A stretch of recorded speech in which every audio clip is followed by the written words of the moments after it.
তোমার পড়াশোনার জন্য আমার মাসে মাসে কত খরচ হয় জানো? ছেলে বলছে, জানি বাবা, সেই জন্যই তো বেশি পড়ি না। বিয়ের কিছুদিন পর জামাই শাশুড়িকে বলছে, মা, আপনার মেয়ের মধ্যে অনেক দোষ আছে।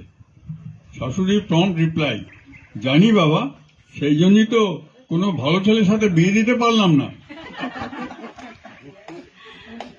ছেলের মা আক্ষেপ করে বলছে, শখ করে ছেলের বিয়ে দিলাম, কিন্তু মনের মতো বউ পেলাম না। পাশে থেকে ছেলের ঠাকুমা বলছে, হ্যাঁ, এই ব্যাপারে তোমার আর আমার একই কপাল। একটা ভিখারি এক ভদ্রলোককে বলছে, আমাকে 10টা টাকা দেবেন স্যার, চা খাবো। ভদ্রলোক বলছে, এক কাপ চায়ের দাম তো 5 টাকা, তুমি 10 টাকা চাইছো কেন? আমার গার্লফ্রেন্ডও আছে